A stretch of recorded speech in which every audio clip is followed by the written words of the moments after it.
যিসকল ষ্টুডেণ্ট এই বৰ্ষত 4th সেমিষ্টাৰ পঢ়ি আছা তো যিসকল ষ্টুডেণ্ট ভাবি আছা যে মেজৰ ল'লে কেইখন পেপাৰ পঢ়িব লাগিব আৰু ৰেগুলাৰ কোৰ্স ল'লে কেইখন পেপাৰ পঢ়িব লাগিব সেইখিনি কথা আজি তোমালোকৰ আগত দাঙি ধৰিম।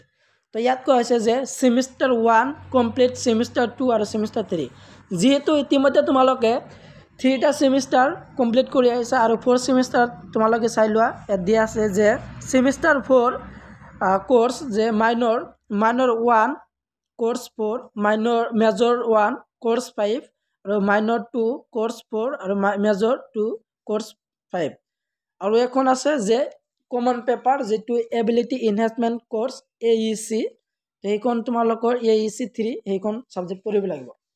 তাৰ মূল কথাটো হল যে তোমালোকে ফাৰ্স্ট সেমিষ্টাৰ পৰা থাৰ্ড সেমিষ্টাৰ লৈ তোমালোকৰ তিনিখন কোৰ পেপাৰ পঢ়িছিলা। তো তিনিখন কোৰ পেপাৰ যে পঢ়িছিলা তাৰ ভিতৰত তোমালোকৰ দুখন হে সাবজেক্ট তোমালোকৰ চয়েস কৰিব লাগিব। যিসকল ষ্টুডেণ্ট ৰেগুলাৰ পঢ়িবা তো তিনিখনৰ ভিতৰত তোমালোকৰ দুখন সাবজেক্ট ল'ব লাগিব। তো দুখন সাবজেক্টৰ ল'লে তোমালোকৰ এখন সাবজেক্টৰ দুখন পেপাৰ পঢ়িব লাগিব, যেনে মাইনৰ 1 মাইনৰ 2 আৰু মেজৰ 1 মেজৰ 2। তো দুখন সাবজেক্ট তোমালোকে ল'বা তো দুখন সাবজেক্ট মিলে তোমালোকৰ 4টা পেপাৰ হে তোমালোকৰ পঢ়িব লাগিব আৰু তোমালোকৰ এখন পঢ়িব লাগিব AEC। তো মুঠ তোমালোকৰ 5খন পেপাৰ পঢ়িব লাগিব আৰু প্ৰতিটো পেপাৰই তোমালোকৰ 4 ক্ৰেডিট হে পঢ়িব লাগিব। যেটো ইয়াত দিয়া আছে AEC যে তোমালোকৰ ফাৰ্স্ট সেমিষ্টাৰ আৰু সেকেন্ড সেমিষ্টাৰ AEC তোমালোকৰ 2 ক্ৰেডিট পঢ়িছিলা 50 মাৰ্কেট, কিন্তু 4th সেমিষ্টাৰ দিয়া আছে AEC 3 4 ক্ৰেডিট। তো তোমালোকৰ 4 ক্ৰেডিট পঢ়িলে তোমালোকৰ 100 মাৰ্কৰ তোমালোকৰ AEC এক্সাম দিব লাগিব। আৰু ইয়াত কোৱা আছে summer break in between 4th and 5th semester internship.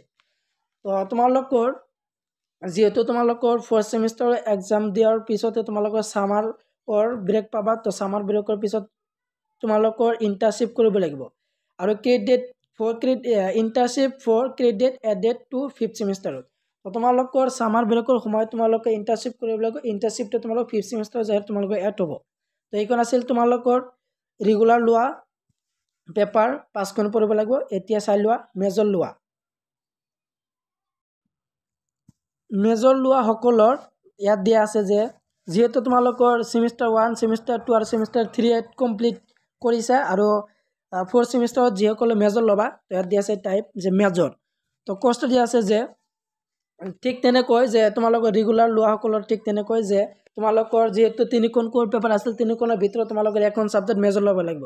তো যিখন সাবজেক্ট তোমালোকৰ মেজৰ ল'বা তো মেজৰ 4 মেজৰ 5 মেজৰ 6 আৰু মেজৰ 7 তো যিখন সাবজেক্ট তোমালোকৰ মেজৰ ল'বা সেইখন সাবজেক্ট তোমালোকৰ 4টা হে পেপাৰ পঢ়িব লাগিব। 4টা পেপাৰ দিয়া থাকিব, 4টা পেপাৰ পঢ়িব লাগিব আৰু এখন সাবজেক্ট তোমালোকৰ পঢ়িব লাগিব AEC এবিলিটি এনহান্সমেন্ট কোৰ্সটো তোমালোকৰ পঢ়িব লাগিব আৰু প্ৰত্যেকটো পেপাৰে তোমালোকৰ 4 ক্ৰেডিট হে পঢ়িব লাগিব। AEC যেহেতু তোমালোকৰ ফাৰ্স্ট সেমিষ্টাৰ সেকেন্ড সেমিষ্টাৰত 2 ক্ৰেডিট পঢ়িছিলা, কিন্তু 4th সেমিষ্টাৰ যায় কিন্তু তোমালোকৰ 4 ক্ৰেডিট হে দিয়া আছে, 4 ক্ৰেডিট পঢ়িব লাগিব।